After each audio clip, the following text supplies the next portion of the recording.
Todo bien, Satoshi, un placer poder compartir contigo y con todos los amigos en tu live. El- Mis excusas porque en realidad tenía una confusión de hora Sí, sí, y tranquilo. estaba terminando una grabación del podcast El Mundo de las Grandes Ligas, pero aquí estamos y después de un problemita técnico ahí inicial, pues a la orden para conversar contigo. Kevin, muchos cronistas ya en audiencia, José Antonio Mena, Laura Bonelli, Franklin Martínez de Puerto Plata, Juan Frank Krawinkel también. Mucha gente está en sintonía esperando tu entrevista o tu conversatorio, vamos a decirlo así, porque también es un conversatorio. Kevin, la pregunta de cajón, como decimos los periodistas de periódico, es coronavirus. ¿Cómo afronta Kevin Cabral esta situación de pandemia mundial? Bueno, imagínate una situación difícil y claro, en mi caso tengo la preocupación de mis actividades fuera de la crónica que en este momento están muy afectadas, pero bueno, básicamente tenemos 3 semanas encerrados, saliendo solo para lo básico, porque creo que es lo que el momento nos obliga a eso, Satoshi, lamentablemente. Y para poder salir de la mejor manera posible de esta problemática, lo que hay es que permanecer en casa y, claro, en ocasiones habrá que salir, tomar las precauciones que sean necesarias y esperando que poco a poco la situación pueda ir regresando a la normalidad. Sabemos que eso va a ser un proceso, que va a tomar un tiempo. Creo que es muy importante seguir la exhortación a la gente de que permanezca en casa, de que no se congreguen, de que respeten las normas de distanciamiento social. Creo que aquí en nuestro país no estamos respetando esas cosas como se debe y podemos sufrir las consecuencias, porque yo creo que ya todos estamos claros en que este virus no es un juego, es algo muy serio y uno lo que espera es que podamos salir airoso en este proceso. Kevin, cuando tú ves, yo acabo de ver un video por ahí de una gente, un montón de gente en Navarrete, en un río, una rigola, o así, un riachuelo. Cuando tú ves ese tipo de cosas, ¿verdad? ¿Qué tú piensas? ¿En ignorancia? ¿Tú piensas en falta de información? ¿O tú piensas en desafío a la autoridad? ¿Qué tú piensas cuando tú ves ese tipo de desafueros? Lo primero que yo me pregunto es si realmente son de ahora esos videos, porque me resulta difícil hasta creerlo, ¿verdad? Pero creo que es una combinación de falta de educación, de conciencia y del hecho que lamentablemente nosotros los dominicanos, los latinos, creo que tenemos muchas cosas positivas, pero a veces queremos saber más que todo el mundo, Satoshi, esa es la realidad. Y hay ocasiones en que uno tiene que seguir las instrucciones, informarse de lo que está pasando. Y cuando tú ves gente congregándose de esa manera, obviamente no están midiendo las consecuencias. Y el problema de eso es que tú estás en tu casa, yo en la mía, quienes están en el live, estoy seguro que la mayoría también, pero esos que están saliendo sin necesidad, de alguna manera nos afectan a nosotros también, porque mantienen el tema de la propagación en, en una situación complicada. Entonces, la realidad es que para mí es más que nada una combinación de falta de educación y de conciencia. La vida de Kevin Cabral. Vamos a comenzar con la niñez. ¿Dónde nace Kevin? ¿Qué hace en su infancia y todo eso? Bueno, yo nací en Santiago, siempre, con excepción de periodos muy cortos, he vivido aquí. Yo creo que muchos de los que han seguido mi carrera saben que mi papá fallecido hace un tiempo, Denis Cabral, durante una época hacía lo mismo que nosotros hacemos, trabajar en la crónica deportiva. Eh, la realidad es que vamos a decir que tuve una niñez normal, soy hijo de un divorcio. Mi padre y mi madre se divorciaron cuando yo tenía unos 9 años de edad. Mi papá se fue a vivir a Estados Unidos, pero dejó una semillita sembrada ahí con el tema del béisbol, de la crónica deportiva. Durante ese tiempo que compartí con él, yo en realidad desde muy temprano tuve mucho interés por los deportes. Creo que prácticamente estoy leyendo de deportes desde que aprendí a leer. Y tenerlo a él en la casa, ese libro de consulta, era importante porque en realidad fue un gran conocedor de los deportes. Tenía acceso a información que la mayoría de la gente quizá no tenía en esa época porque papi se encargaba de comprar sus libros de béisbol, de su Baseball Register todos los años, ese tipo de cosas. Eso me permitió a mí tener una formación temprana en este tema de los deportes.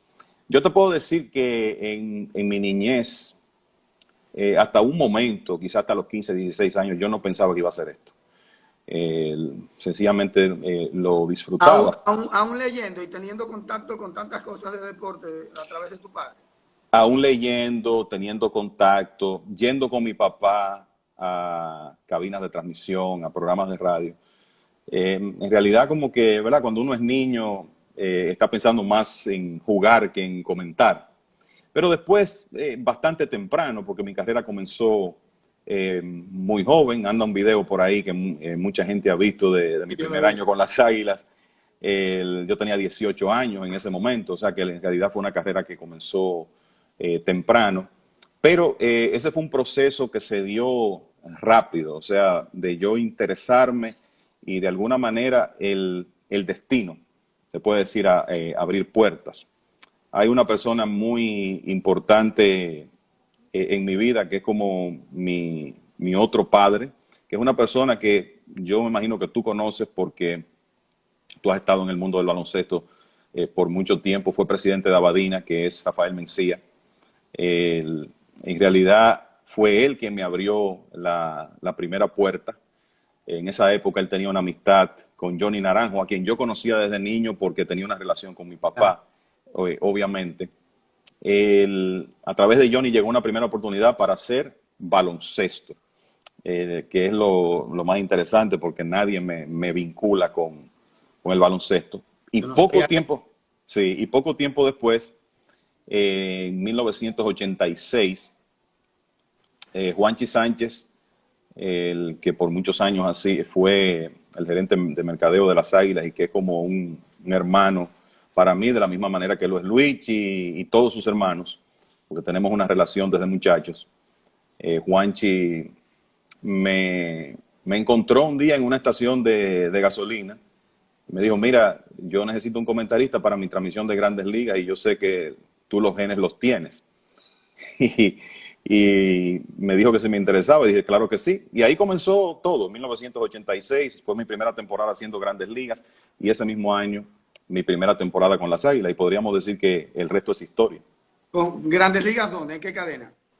Esa era una cadena regional que había en Santiago en esa época que Juanchi mantuvo por muchos años. Se llamaba Circuito del Cibao. Y ahí yo me pasé mucho tiempo haciendo Grandes Ligas. Creo que ahí se pudo adquirir una experiencia importante. Estamos hablando desde 1986 hasta la época en que nos juntamos en CDN. Eso fue 2004. Todo ese periodo yo estuve ininterrumpidamente haciendo transmisiones de Grandes Ligas con la cadena que Juanchi mantuvo durante, yo te diría, más de 20 años. Wow. Antes de irnos un poquito más adelante del 86, quiero atrasar un poquito el reloj, porque me mencionaste la palabra baloncesto, que trabajaste baloncesto. Sí, ¿Cuándo fue eso? Cuéntame esa experiencia. Nadie sabe eso, Kevin. Mira, 1984. 2 años atrás. 2 años antes del 86. Johnny, que pues, es una de esas personas, uno siempre tiene personas importantes en su carrera. Johnny lo fue para mí. Puedo decir que me trató como un hijo. Esa es la realidad y yo a él le tenía el mismo aprecio. Es algo que comenté con José el otro día cuando estuve en Generación Deportiva, porque sé que Mickey vivió una relación similar con Johnny. Y Johnny en esa época tenía los derechos de transmisión del baloncesto de Santiago, que estaba en una época de crecimiento vertiginoso. 1982, 83, 84 fueron los torneos en que Rafael Mencía se involucró, vivía aquí en Santiago y la verdad que le dio un giro completo al baloncesto de Santiago y de ahí en adelante tú sabes la época que se vivió. Johnny tenía los derechos de transmisión y me dice, mira, yo necesito a alguien para que me ayude con las entrevistas, sobre todo por el tema de los refuerzos importados. Y bueno, ahí llegamos a un acuerdo y comencé. Y me parece que al año siguiente comencé a comentar en la transmisión. Y mi primera experiencia comentando baloncesto en televisión fue con una persona muy importante para ti y para mí. Y yo solo tengo que decirte arriba las manos. Wow. Nuestro hermano ido a destiempo, Leo López. Yo creo que ha sido lo peor que ha pasado en esta cuarentena.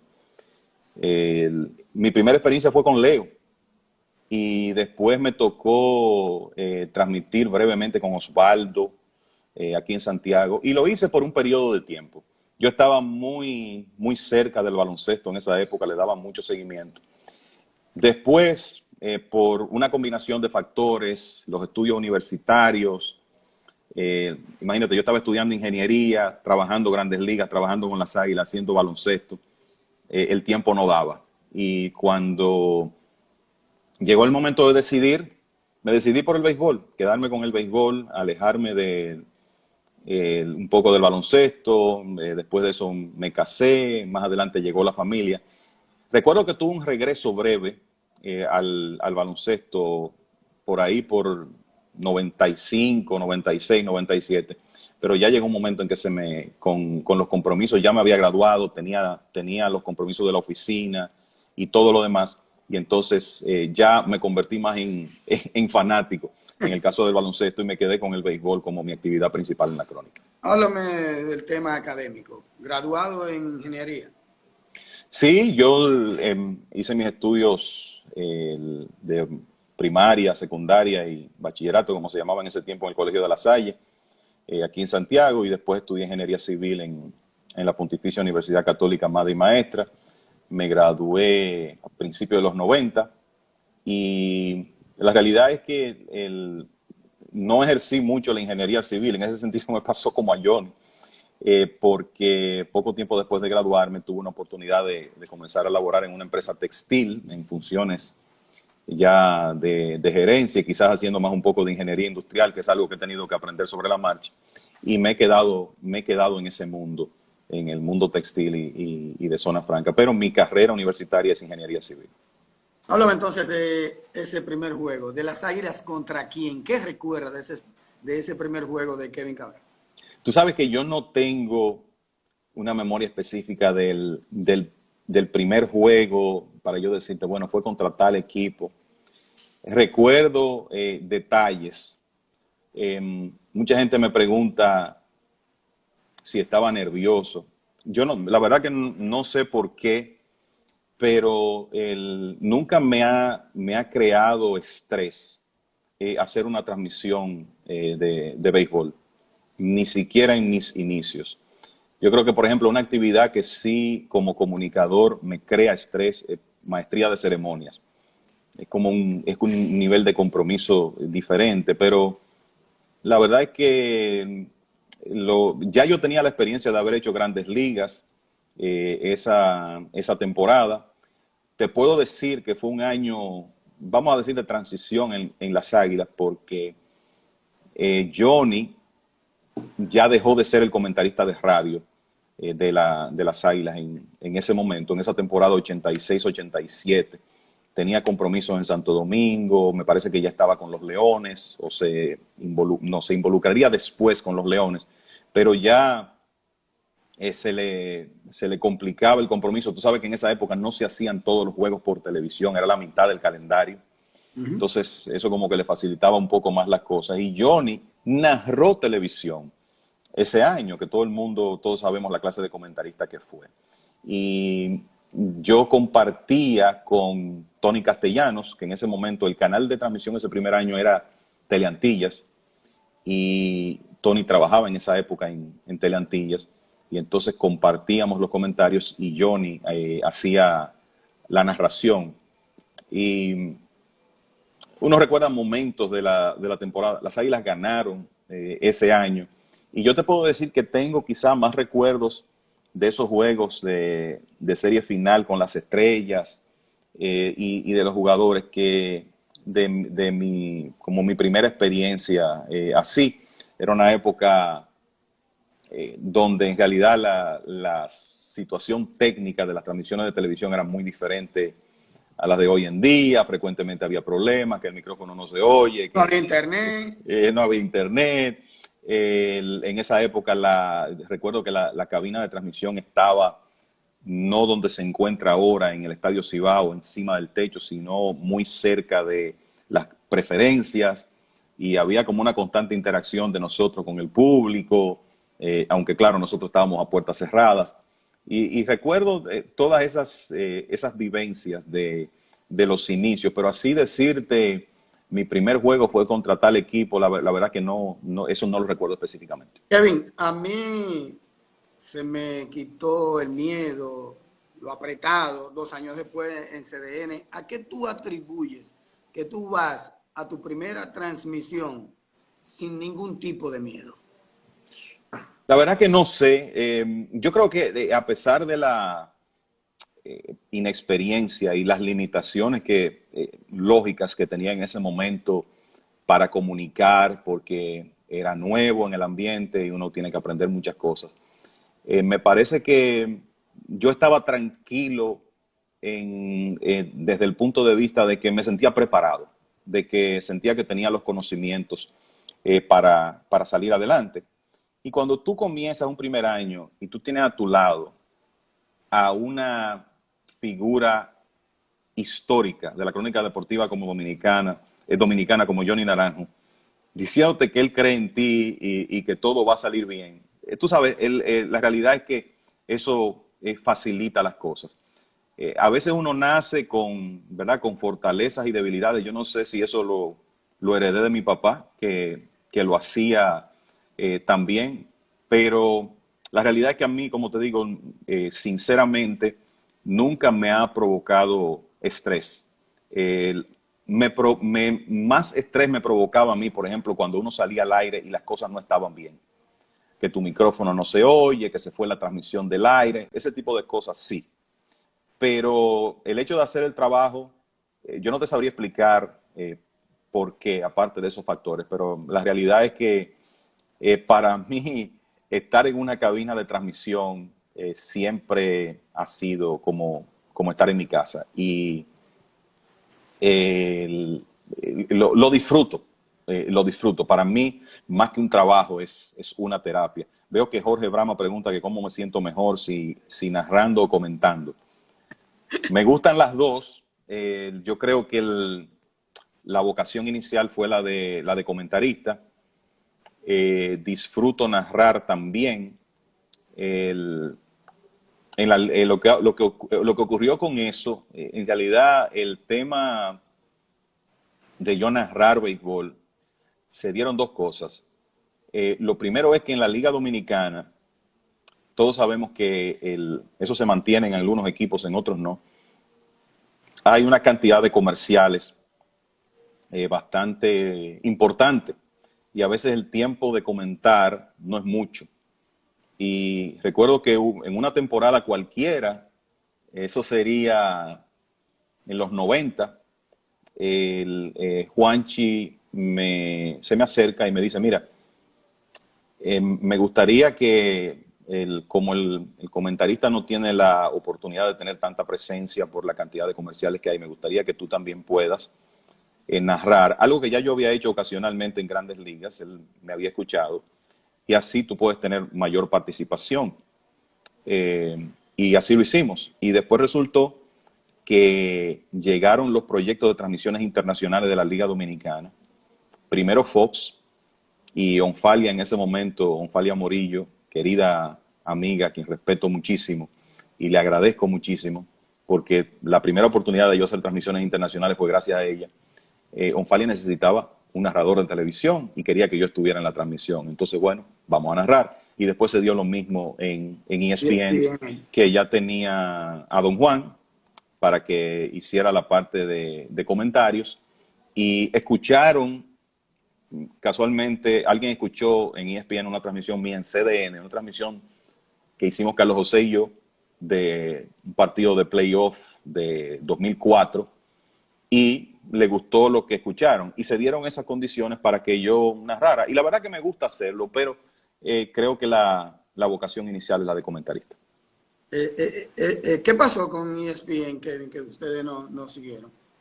Bueno, básicamente había un contrato ahí de un periodo y cuando ese contrato se venció, la Liga Dominicana tomó la decisión de firmar con otra empresa y eso básicamente terminó esos años que en realidad fueron muy interesantes. Yo creo que todos los que estuvimos ahí, de alguna manera u otra, Carlos José, yo, Dionisio Soldevila estuvo en un momento, aprendimos mucho, porque es una manera diferente de hacer transmisiones y la verdad que uno, pienso que profesionalmente creció viendo cómo se trabaja en ESPN. Kevin, antes de llegar a las preguntas de la actualidad y todo eso, a mí me gustaría saber, ya tú mencionaste a don Johnny, de cuáles comentaristas o comunicadores sociales en ese momento, cronistas, comentaristas, narradores de 1986, temprano en los 90, tú tuviste influencia. ¿O llegaste con tu propio estilo, sin ninguna influencia? No, yo creo que uno toma, mucha gente piensa que la gente dice que mi estilo se parece al de mi padre y que yo tengo esa influencia y la realidad es que yo escuché poco a mi papá porque él dejó de transmitir el béisbol en el segundo lustro de los 70, yo era un niño y se marchó a los Estados Unidos. Entonces yo creo que cualquier parecido con mi papá es más que nada por genética. Sí. Ahora, lo que tenemos que recordar es que cuando yo comencé a oír béisbol, que fue con 7, 8 años, a mediados de los 70, eso se lo comentaba con José también días atrás. Mira, esa era una época, Satoshi, donde la gran cadena de la calidad, o sea, Lilín, Billy, Johnny y Freddy, transmitían los juegos de Águilas Ibaeñas y de Estrellas Orientales. Mondesi, ¿verdad? Mondesi. Freddy Mondesi, locutor comercial, histórico, increíble. Yo tuve la oportunidad de conocer a Billy personalmente. Una claro, estrella. Una estrella como ser humano y ni hablar como narrador. Entonces, uno escuchaba a ese grupo en las Águilas y en Estrellas. Entonces, en el Escogido, tú tenías a Jorgito Bornigal, a don Félix Acosta Núñez, Juan Nova Ramírez. Estoy hablando de transmisiones de radio. Y en el Licey, Gelo Tueni, Tomás Troncoso, Osvaldo Cepeda. O sea, la realidad es que el que escuchó béisbol en esa época tuvo una escuela increíble. Y a mí me parece que uno, en mi caso, uno toma cosas de cada quien. Yo recuerdo que Johnny muy temprano en mi carrera me dio un consejo. Me dijo, mijo, tienes que conocer las reglas del deporte a fondo. Johnny en eso era un maestro y es una realidad. Y imagínate, Tomás, un entretenedor increíble, conocimiento del juego, capacidad de anticipar situaciones. Me gustaba de él que no era solo estadística, sino que te hablaba de situaciones del juego, igual que Johnny. Jorgito, con aquella memoria prodigiosa. Entonces, yo quisiera decir que pude tomar cosas de cada uno sin tratar de imitar a nadie. Y de alguna manera todos fueron influencias. Después aquí se comenzó a facilitar las transmisiones de Grandes Ligas, tú poder escucharlas vía satélite. Y yo por la suerte de tener el segundo idioma, podía escuchar muchas de esas transmisiones y también hay comentaristas, Tim McCarver, por ejemplo, para mencionar uno, que siempre lo mencionaba, don Tomás. Sí, me encantaba oírlos. Tim McCarver en esa época, y mi papá residía en Nueva York y yo normalmente los veranos me pasaba un tiempo con él y él era el comentarista de los Mets, lo que quiere decir que yo cada noche estaba escuchando a ese señor y después se fue a los Cardenales y claro, todas las transmisiones de Serie Mundial con las cadenas nacionales. Entonces creo que de alguna manera uno va tomando cositas de cada quien y aprendiendo y entonces integrándola al trabajo que uno hace. Kevin, estamos en la era digital, la era de la información. Ya tú describiste con cierta literatura, vamos a decirlo así, el panorama que prevalecía en esa época de las transmisiones y el gran talento, el talento imperante en la época. Esta época actual, donde hay más interacción con el fanático en la misma transmisión, o aquella época, ¿con cuál de las dos tú te quedas a nivel de transmisión de televisión o de radio de un juego de pelota?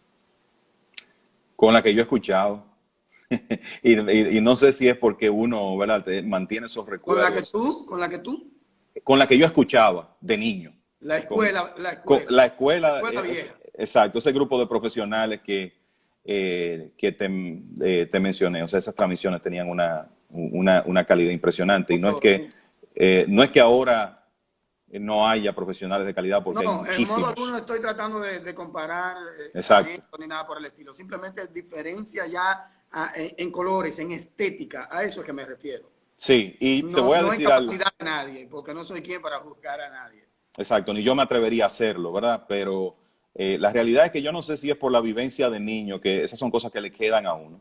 Pero yo creo que el tiempo ha demostrado que la calidad de los comunicadores de esa época, algunos de ellos, gracias a Dios, todavía activos, como el caso de Gelo, pues la calidad era extraordinaria y uno tuvo la oportunidad de disfrutar eso de niño. Estamos en una época completamente diferente, los fanáticos tienen mucho más acceso ahora. Y yo te diría que algo que ha cambiado las transmisiones también es que el acceso a la información es del cielo a la tierra. Por eso te Y, lo mencioné, por eso y te lo mencioné. exacto, y eso lo que quiere decir es que yo tengo acceso a la información, pero el que me escucha también. Quizá También. en la época en que yo comencé, yo tenía acceso a información que el fanático promedio no tenía.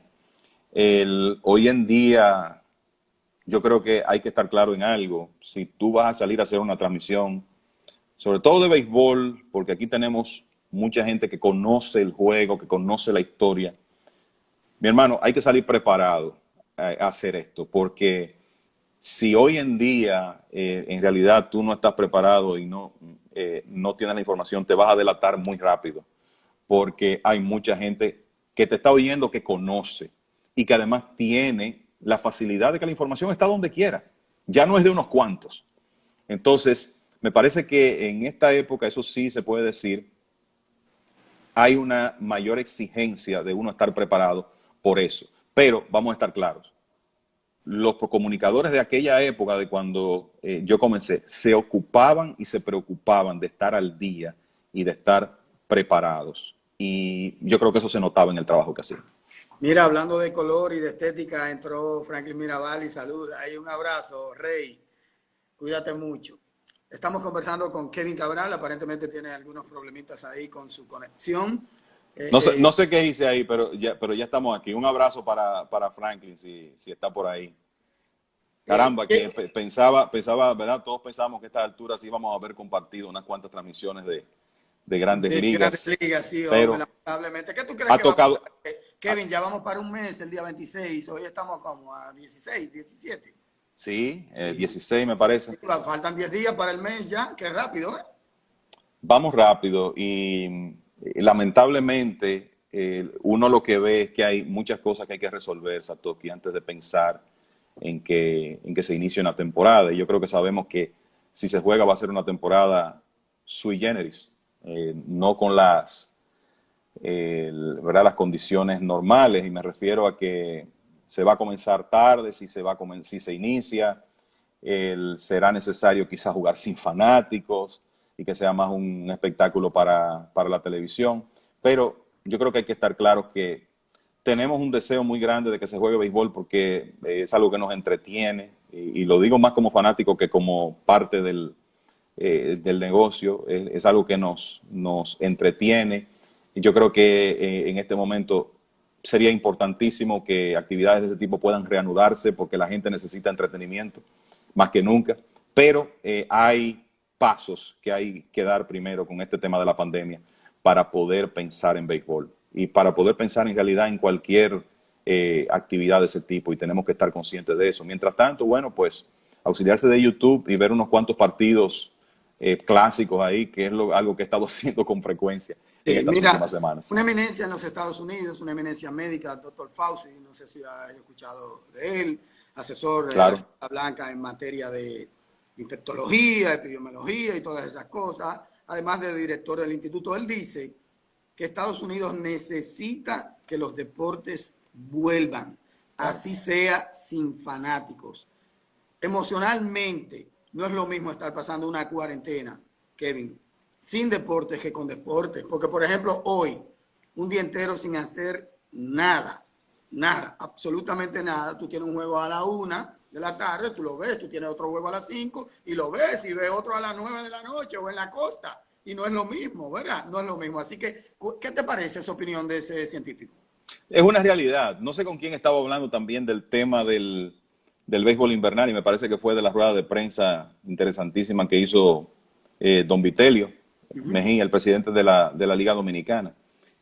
Estas actividades en este momento son un bálsamo, Satoshi. Es interesante oír a una eminencia como el doctor Fauci hablar de esa manera, porque te quiere decir que si él está diciendo el público lo necesita, es que también él ve una apertura para que pueda hacerse. Sí, obviamente, pero sin fanáticos. Él Sin dice. fanáticos, claro, sin fanáticos. Pero te voy a decir algo, no es lo ideal, yo creo que todo el mundo tendría que adaptarse, pero yo prefiero ver béisbol por televisión con los estadios vacíos que no ver béisbol. Claro. Es tan sencillo como eso. Que sí, yo, qué sé yo, anoche vi el juego de los 3 jonrones de Reggie Jackson en la Serie Mundial de 1977, me lo gocé como si fuera nuevo. Perfecto, pero no es lo mismo que tú tener una temporada en progreso. Entonces, yo creo que uno tiene que estar consciente de la realidad y al mismo tiempo mantener la esperanza de que más adelante se pueda jugar una temporada recortada. Eso es lo que esperamos todos. Una pregunta que yo le hice ayer al coach Morales y que ahora la hace Javier, la voy a hacer porque para mí es importante en mi misión, en mi concepto de lo que yo tengo de este live, ¿verdad? Que es educación más que todo y que la gente conozca qué hace el cronista, ¿verdad? Cómo vive el cronista. Javier Rivas pregunta que qué tiempo le dedica antes de cada transmisión a la preparación. Claro, mira, para mí lo primero es que la preparación es algo constante. El béisbol es básicamente lo que yo hago en mi tiempo libre, y eso significa ver los juegos, pero también leer, dar seguimiento a la parte estadística y mantenerme al día y tratar de aprender algo nuevo todos los días. Hoy en día el béisbol con tantas, ¿verdad? El mundo de las estadísticas del béisbol ha cambiado tanto y se ha ampliado tanto que yo creo que hay mucho que aprender y mucho que estudiar. Y yo estoy en eso constantemente. Ahora, si sé que tengo una transmisión, digamos, qué sé yo, el viernes vamos a transmitir un partido de Boston y Yankees, por decir algo. Yo trato de ver, por lo menos durante esa semana, parte de los juegos de Boston y Yankees, ver cómo están los equipos, y ya sentarme, yo te diría que la noche antes es una preparación que, dependiendo de la cantidad de noticias y temas posibles que existan, puede ser de entre 2 hasta 4 horas. Porque yo creo que es la manera, es una disciplina que uno necesita para poder salir a ofrecerlo en realidad lo mejor en una transmisión de ese tipo. Yo creo que esa es una disciplina que yo tengo prácticamente desde que comencé, y es parte de lo que le da a uno la tranquilidad de que, bueno, estoy al día, estoy preparado.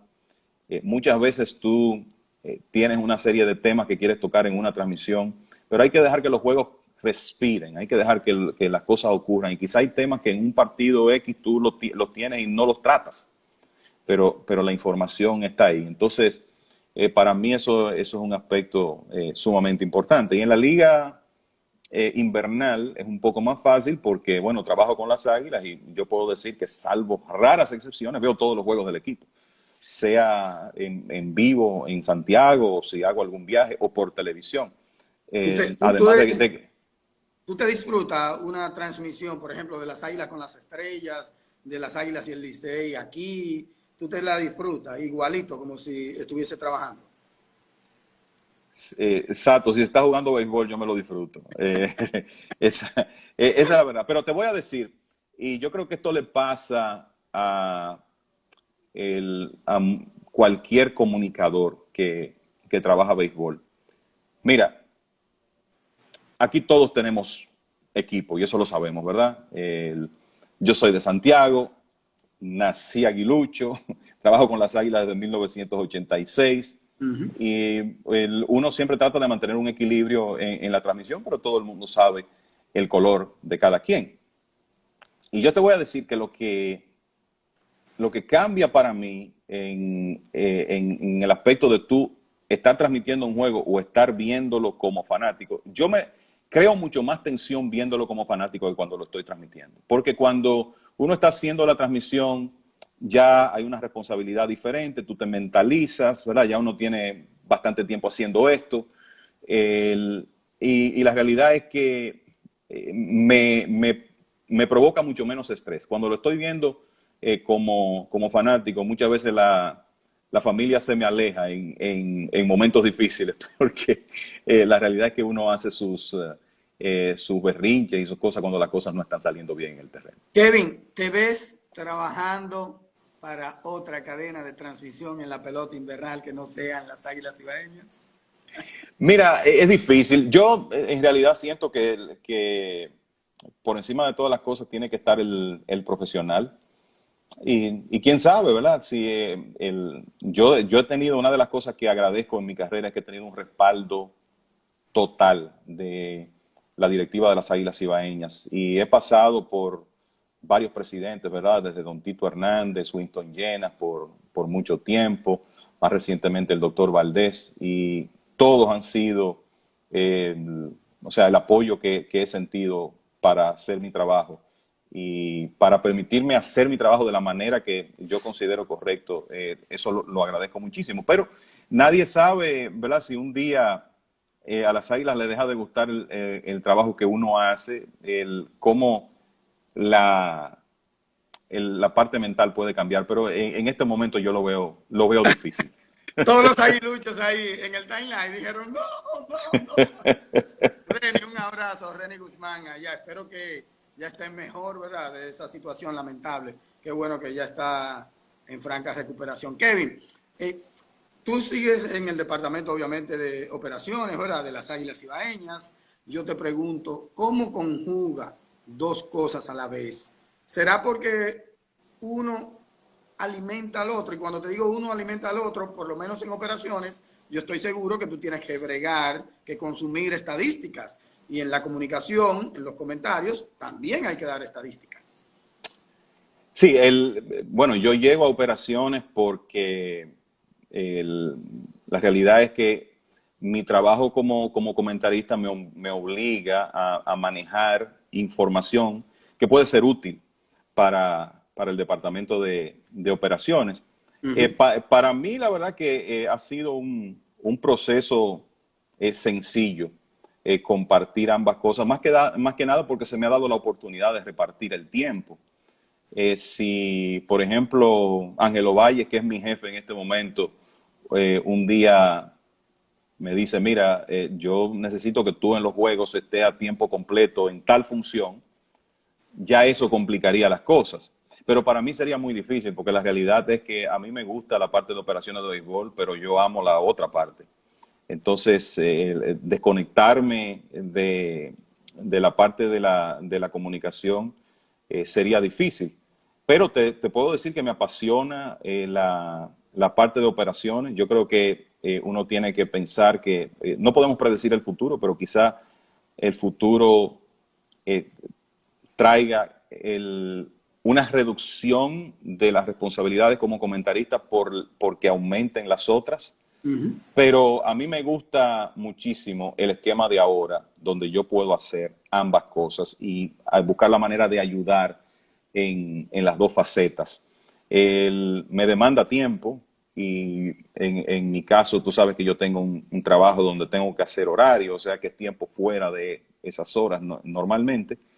Pero como la parte de béisbol se disfruta tanto, el tema con esto es que yo nunca lo he visto como trabajo, Satoshi. Sí, Entonces, esto es así, por eso lo disfruta eso tanto. facilita las cosas. Tu equipo favorito en las grandes ligas y tu jugador favorito, me pregunta un fanático. Esa porque es corta.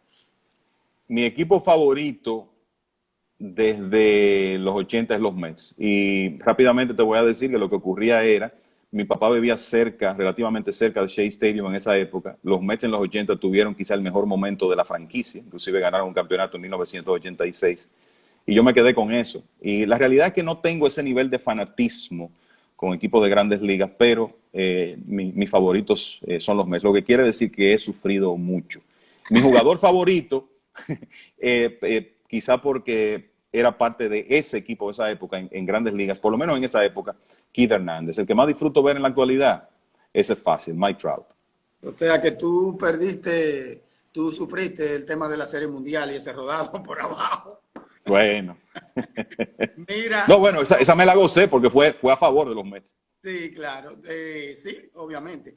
¿Y Así cuál fue la mejor pregunta? no, que Jorge Brahma, la que tú contestaste, la pregunta Ah, que te hizo Jorge Brahma, ¿no? Que del tema este de comentarista y estas cosas.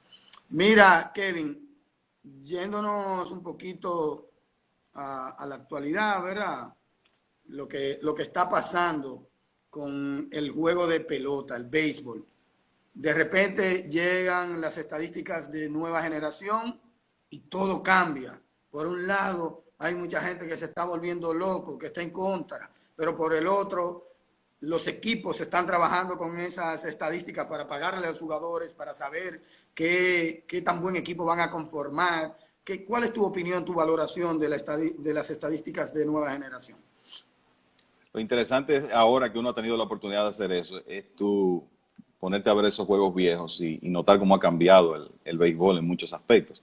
No, mira, la analítica llegó para quedarse al béisbol. La realidad es que más que nada los equipos tienen hoy en día acceso a información que no tenían en el pasado para evaluar el talento de mejor manera. Y cada día la información es mayor y hay cosas que antes tú no las razonabas, que vamos a decir, desde que Bill James comenzó con estos temas a principios de los 80, el pensamiento de la gente comenzó a evolucionar.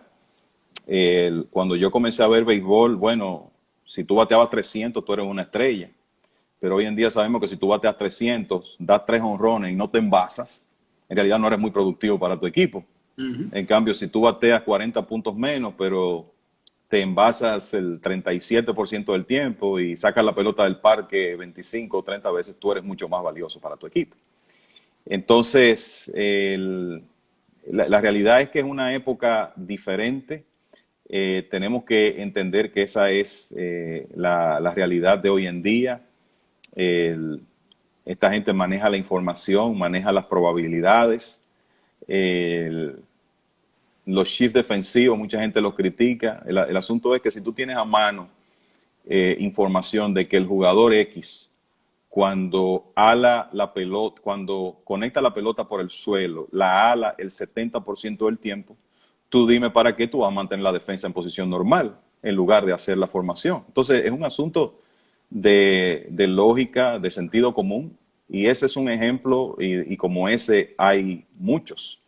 El toque de sacrificio, o sea, cuando está demostrado estadísticamente que en el momento en que tú entregas un out, tus posibilidades de anotar disminuyen hasta cierto punto dramáticamente, ¿para qué tú te empecinas en regalar outs?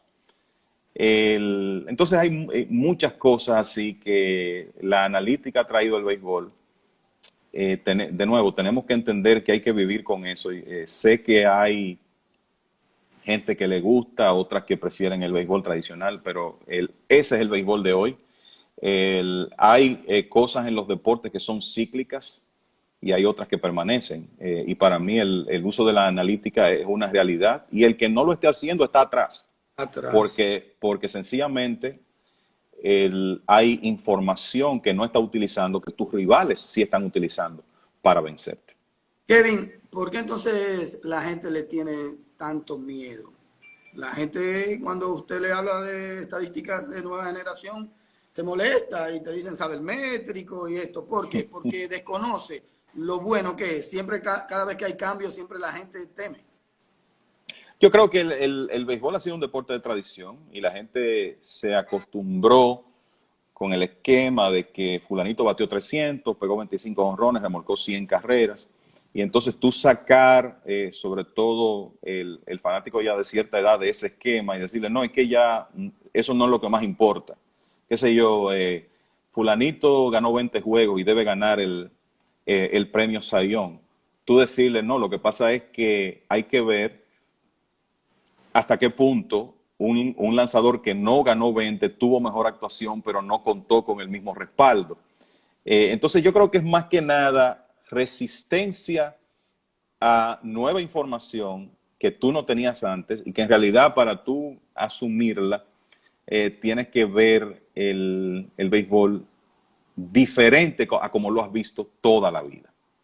Y yo creo que por eso es importante el que realmente disfrute el juego, tratar de leer, de informarse de lo que está pasando y de saber que es interesante entrar a Baseball Reference para ver los numeritos de tal jugador, pero que también es interesante entrar a Baseball Savant, donde están las estadísticas de ahora de StatCast, donde tú puedes ver quién es el jugador que tuvo un porcentaje más alto de contacto sólido, cuál es el lanzador que por el contrario, ¿verdad? Su bola rápida le provoca más problemas a la oposición y tratar de hacer una combinación de ambos factores, porque no es que las estadísticas viejas no sean buenas, es que ahora hay otras que yo creo que hacen el análisis más interesante. Claro, Kevin, mira, hay muchos fanáticos que están haciendo preguntas verdaderamente interesantes y uno hace esto para ellos, por lo tanto, hay que darle cabida, ¿verdad? Claro, Félix claro. Tejada pregunta, ¿cuál ha sido la situación más incómoda que has tenido que manejar como comentarista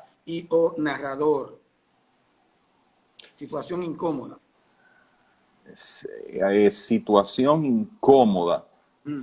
Mira, para mí siempre lo más incómodo es lo que te comentaba. Tú hacer una transmisión y tener problemas técnicos.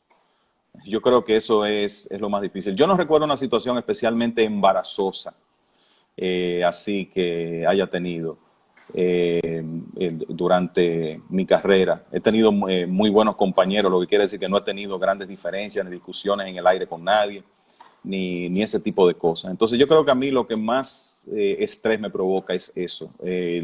Cuando tú haces tu parte y por un motivo externo las cosas no salen bien. Pablo Rosón pregunta si Guillermo Memo García estaría para ti en el equipo ideal de las Águilas de por vida. Bueno, Guillermo, por ahí, Guillermo es un jugador muy importante en la historia de las Águilas, de eso no hay dudas, y un hombre que tuvo que ver con múltiples campeonatos del equipo. Lo que pasa es que cuáles serían las posiciones para él, primera base o bateador designado. Entonces tú tienes, por ejemplo, inicialista al segundo jonronero de la historia de la Liga Dominicana, en Mendy López, para decir uno. Entonces tú tienes, por ejemplo, a Winston Llenas, uno de los jugadores más importantes de la historia de la franquicia para el puesto de designado. Para mí, que vi una parte de la carrera de Chilote y que sé lo que él significaba para las Águilas, se me hace difícil dejarlo fuera de un All-Star de las Águilas. Entonces, eso es lo que ocurre, que es un equipo que ha tenido mucho talento a través de los años y que un jugador decisivo puede que no necesariamente esté en un All-Star. Porque dime tú, en esa dinastía de 10 campeonatos y 14 finales en 16 años que tuvieron las Águilas, Alberto Castillo fue un jugador determinante con su defensa, su manejo de los lanzadores, su liderazgo, bateo oportuno. Pero en un All-Star de las Águilas, ¿cómo tú dejas fuera a Tony Peña? No, no Entonces, existe. No entonces existe. eso es lo que ocurre. Es difícil. Es difícil porque es un equipo que ha tenido mucho talento a través de los años. Las Águilas han tenido excelentes torpederos. Franklin Taveras, Roberto Peña, pero ¿y Miguel Tejada? ¿Cómo tú tienes otro torpedero que no sea Miguel, con lo que él significó durante su era con las Águilas? Casi no corría Franklin. Franklin corría y déjame decirte que de las cosas que uno recuerda que le quedan de niño, qué corredor de base más inteligente. O sea, qué bien corría las bases. Yo vi a Franklin, esas son de las cosas que a mí no se me olvidan, en una serie semifinal en San Pedro de Macorís, anotar desde primera con un hit entre right center field. Porque el right fielder se confió, pensó que él iba a llegar a tercera y se iba a quedar tranquilo ahí. Franklin no se paró nunca. Son de No. es las cosas de instinto que De tienen algunos, IQ. de sí, béisbol IQ, instinto para correr las bases. Y eso es algo que yo he visto en dos jugadores en las Águilas, que son Franklin y Stanley Javier, Se llegó a robar 70, ¿verdad? en grandes En ligas. Grandes Ligas se robó 70 bases, como a finales de la década de los 70, por ahí. Mira, Así. hay muchas preguntas buenas, pero esta sí me gusta. La perdí porque hay mucha gente escribiendo. Hubo uno que me preguntó, voy a ver si la encuentro, si te visualizas como gerente general. Qué preguntón, Kelvin. Qué preguntón. Mira, a mí me encantaría el reto, pero tengo que reconocer primero que el trabajo de gerente en un equipo de la Liga Dominicana se ha convertido en algo 24/7, y aunque la gente no lo crea, del año entero, y yo tengo unos compromisos profesionales bastante fuertes, que en realidad en el momento de mi vida en que me encuentro no, no puedo dejarlos, vamos a ponerlo de esa manera. Esa sería la dificultad. Y pienso que un gerente de béisbol invernal en esta época tiene que estar insertado en el negocio de las grandes ligas. Y cuando digo eso me refiero a trabajar en una organización. Entonces, esos serían los dos aspectos. Honestamente, yo me sentiría en capacidad de hacerlo. Me gustaría algún día tener ese reto, pero no, para mí no es el momento, por lo menos no ahora mismo. Jugador favorito de las Águilas, antes y ahora. Y tienes, claro, No, el jugador favorito mío de las Águilas, esa es la pregunta más fácil, Miguel Diloné. Miguel. Yo, ¿me Sí, continúa. decías? Continúa, continúa. Yo comencé a ver béisbol invernal en la temporada 74-75, con 6 años, 5 o 6 años. Esa es la época que tengo mis primeras memorias. Ese fue el año de novato de Gelo. Lo que quiere decir que yo crecí viendo jugar al hombre más excitante que ha tenido la Liga Dominicana, al jugador que definitivamente dividió este béisbol en dos etapas, antes y después de él. Entonces, la verdad es que ese fue mi jugador favorito. Y yo te voy a decir que mi papá tuvo mucho que ver con que yo me enamorara del béisbol. Gelo también hizo un aporte importante para eso, porque ir al estadio en esa época, la verdad que era emocionante, solo por lo que él provocaba. Entonces, ese es mi jugador favorito de ayer. De hoy, yo no sé qué significaría hoy, si activo ahora, pero vamos a decir la época reciente, Miguel Tejada. Tejada, Por increíble. no solamente por su rendimiento, sino por la entrega, jugador de grandes ligas, estelar, que nunca dejó de ponerse el uniforme aquí y que tenía una identificación increíble con su equipo y su fanaticado. Bueno, en esa misma pregunta le respondiste la de Ángel Aroboy Santana sobre el jugador más excitante. Ya 2-1, qué bueno. En el caso de Diloné, ¿en qué lugar lo pondrías en la historia de la pelota nuestra? Número uno. Número 1. ¿Y Sí. Felipe? De ahí en adelante el orden se pone interesante, ¿verdad? Con Felipe, con Polonia, con Manny Mota.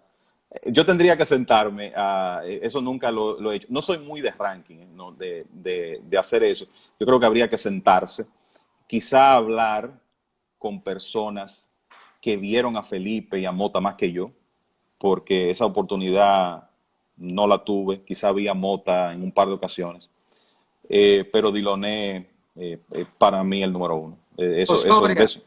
ya yo le pregunté eso en 1986 y hay otro que me hizo una pregunta que también ya la había hecho, me parece que es la de si te ves en otra cadena también. Kevin dice que no se ve en otra cadena, ¿no? Por lo Kevin, menos no por ahora. no por ahora, no por ahora, no por ahora. Clásico Mundial 2021, en un panorama ideal donde todo el mundo esté disponible. ¿Cómo armaría Kevin Cabral su equipo? Wow, me gustaría tener un listado que no tengo a mano ahora, ¿verdad? Pero no, vamos a ayudarnos aquí para sacar ese equipo. Fernando Tatis Jr. tiene que estar, el Manny Machado, y yo sé que voy a decir jugadores de la misma posición, que habrá que ver cómo se sortea esa situación, ¿verdad? Pero Vámonos por parte, Kevin, vámonos, que tú sabes, tú no tienes que buscar números ni nada, ni librito ni nada. El receptor, ¿quién sería? Gary Sánchez, Mejía. Gary Sánchez. Ok, en Gary la primera Sánchez. base, ¿a quién pondría? Carlos Santana, Sí, Edwin yo creo que Encarnación. Santana, Edwin como tu DH, ¿Y o Nelson dónde viceversa. lo va a poner? No, es verdad, Nelson tiene que ser el designado. Y tú ves el problema, por eso es que te digo, hay que tener un listado a mano, porque es que son muchos. El, Y en la segunda base, José Ramírez, que el martes, Robinson Cano, que es el mío, el que me gusta a mí.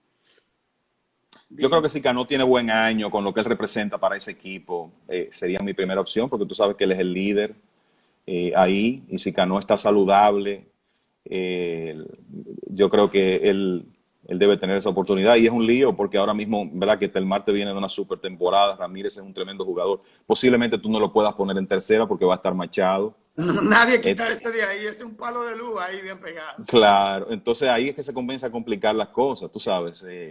El Bebo, si está disponible, para mí tiene que jugar un rol en ese equipo, Fernando Tatis Jr. Tú le das la posición número 6. Mira, yo hablé con don Roosevelt, me dijo que no, que todavía que tiene un año. Hablé con Biemo y me dijo que no. ¿Y tú te inclinas a darle esa oportunidad a ese muchacho?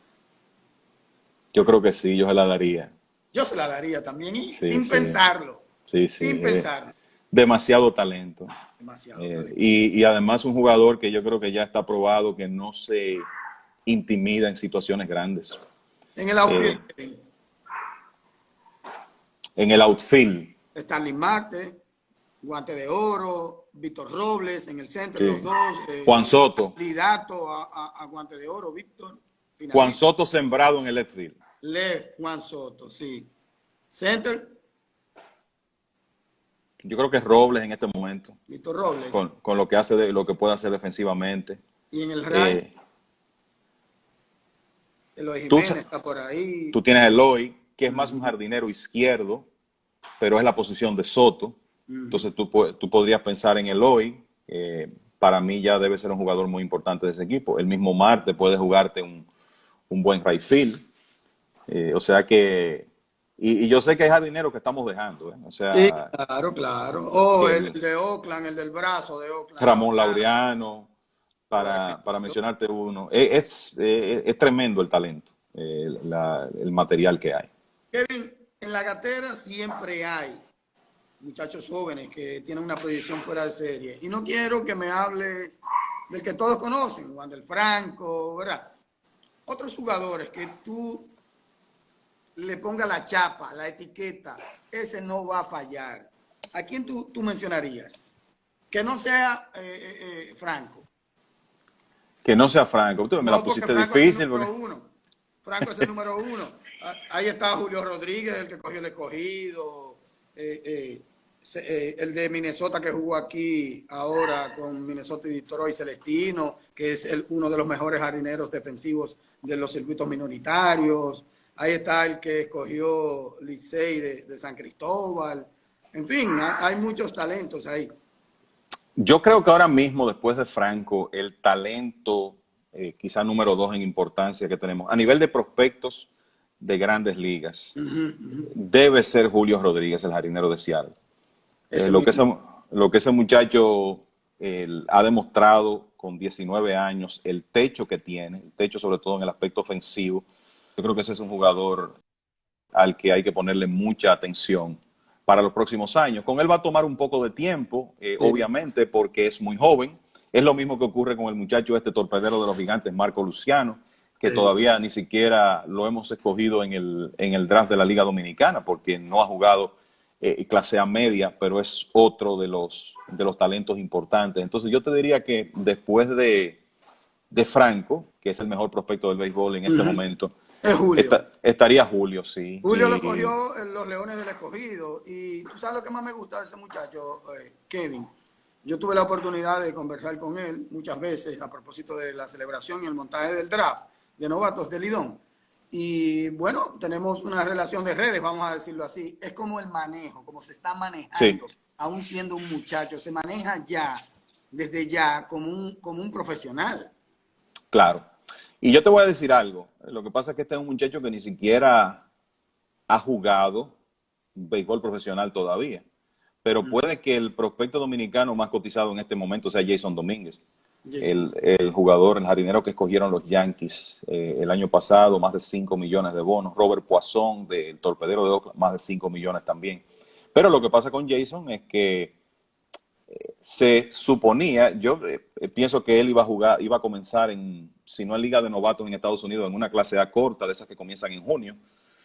O sea, es un muchacho que está comenzando su trayectoria, pero la cotización es altísima. Entonces, me parece que a Julio Rodríguez lo vamos a poder ver en Grandes Ligas un par de años antes que Jason, pero si con Jason se cumplen las proyecciones, tú verás a ese muchacho subir como la espuma en el ranking de prospectos, no dominicanos, sino de Grandes Ligas. Y ya de hecho, si tú revisas el listado de MLB Pipeline de los Yankees, él está número 1, sin haber comenzado. O sea, que es una demostración del talento y la proyección que se le ve a ese muchacho. Me dijeron que te pregunte sobre NBA, que tú eres un duro sobre baloncesto. La NBA y el coronavirus, ¿qué tú crees? Lo mismo que las Grandes Ligas, ¿verdad? Esperar y esperar. Tú sabes que a mí me encanta la NBA, la sigo más en los playoffs por un tema de tiempo. O sea, la NBA comienza en noviembre en pleno béisbol invernal y realmente uno en esa época, por lo menos yo tengo mis 5 sentidos en el béisbol invernal. Claro. Y hasta que la Serie del Caribe no termina, esa es mi realidad. Y en abril comienzan los playoffs de la NBA y en esa época a mí me encanta y muchas veces me paso esos primeros meses de Grandes Ligas con el control en la mano cambiando de un juego de playoffs de NBA a uno de Grandes Ligas. Mira, yo lo que veo con la temporada de la NBA, Satoshi, este es un tema que tú dominas mucho más que yo, pero lo que veo es que la NBA jugó gran parte de su temporada y que la fecha normal de conclusión es junio, ¿verdad? Cuando se juega la final. Entonces yo siento que la NBA tiene el tiempo en contra más que el béisbol, porque tú puedes decirme a mí, sí, pero ellos pueden extender la temporada. Perfecto, pero ¿hasta cuándo? Tomando en cuenta que esa es la temporada en términos de tiempo más larga y que la próxima comienza en noviembre y que se supone que los jugadores van a necesitar un descanso y después un periodo de entrenamientos. Entonces, el problema que yo veo con los deportes profesionales es que la NBA y el hockey tienen el reloj en contra. Por lo menos las Grandes Ligas, que no es que no lo tengan, ¿verdad? Porque, de nuevo, esto es un proceso, se va a tomar un tiempo, pero por lo menos tú puedes decir, bueno, el periodo que las Grandes Ligas abarca es desde finales de marzo hasta finales de octubre en términos de temporada regular y playoffs. Entonces hay más tiempo. Pero la NBA tiene el calendario en contra. Kevin, se me está descargando ya el dispositivo. Una última pregunta, pero muy mía, pero muy de Biembo. Ajá. ¿Tú regalas flores? Sí, sí, claro. Claro que regalo flores. Ay, pero Biembo, recuérdate. No, Biembo Roja me dijo que no, que los hombres no regalan flores, que a las mujeres ya lo que se les regala es whisky, dijo así mismo. Y me dijo la marca incluso. Yo creo que las flores tienen que ir acompañadas de otras cosas en esta época, ¿verdad? Pero imagínate, yo vivo en un mundo dominado por mujeres, mi esposa, mis hijas, mi mamá, entonces tengo... ¿Cómo están a propósito? ¿Están bien? Todo bien, hasta ahora todo bien. Tengo que ponerme donde el capitán me vea con ese grupo. ¿Nos sigue escuchando la doña en las mañanas? En ocasiones lo hace, sí, cuando le toca la misión de llevar la menor al colegio, pues entonces siempre ahí sintonizo un ratico, Mañana Deportiva, sobre todo en la época del béisbol invernal. Ok, entonces tú le regalas sus flores, Kevin, a la doña. Sí, claro. Ok. Eso hay que hacerlo.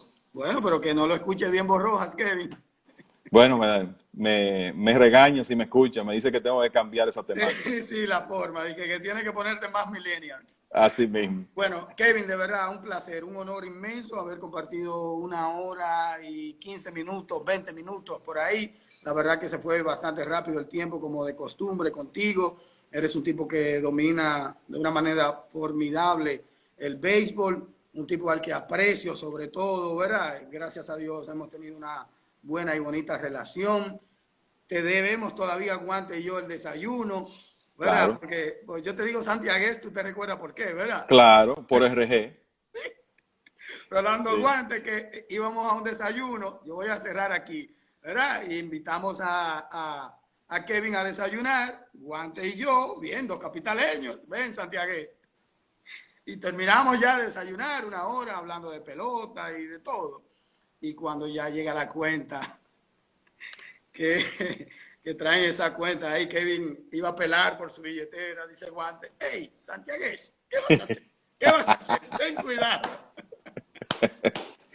Ese es mi hermano. Un honor, de verdad que sí. Gracias por tu tiempo. No, gracias a ti, lo disfruté muchísimo. Tú sabes que te aprecio muchísimo y Gracias. estoy a la orden para cuando me necesites. No he hecho muchos likes como este y lo disfruté muchísimo. Espero que la gente también. Gracias, Kevin. De verdad que sí. Un honor para mí inmenso. Un abrazo, gracias. Cariño y También respeto. para mí. Igual, Bye, bye. hermano. Cuídate. Gracias.